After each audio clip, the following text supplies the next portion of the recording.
ጳውሎስ በገላትያ ላሉት ቅዱሳን እንዲህ እያለ ይናገራልና እኔም ደግሞ ዛሬ በሀገሬ በኢትዮጵያ ላሉ ቅዱሳን ለእግዚአብሔር ወገኖች ደግሞ ከእግዚአብሔር ወገን ላይደሉም እንዲህ እያልኩ ልናገር። በተለይ በእግዚአብሔር ወገን ላይደሉ ይህንን የምስራቹን ቃል መስበክ ለማይችሉ መስበክ ለማይፈልጉ መስበክ ለማይወዱት የእግዚአብሔርን ቃል መናገር ለማይወዱት በሀገሬ በኢትዮጵያ ላሉት ወዳጆቼና ወንድሞቼ አባቴ ብሩካን እንዲህ ብዬ ልናገር። እንዲህ ይላል ምዕራፍ 5 ከቁጥር 1 ላይ እንዲህ የሚል ቃል አለው። በነጻነት ልንኖር ክርስቶስ ነጻ አወጣን ይልና እንግዲህ ጸንታችሁ ቆሙ፣ እንደገና በባርነት ቀንበር አትያዙ።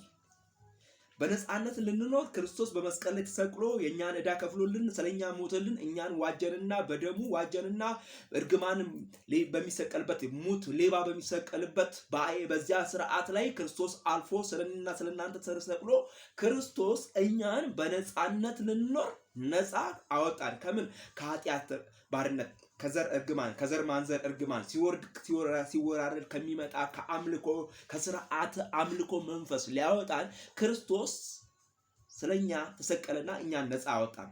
ስለዚህ ይሄ ጳውሎስ ሲናገር እንደዚህ ይላል፣ በነጻነት ልንኖር ክርስቶስ ነጻ አወጣን።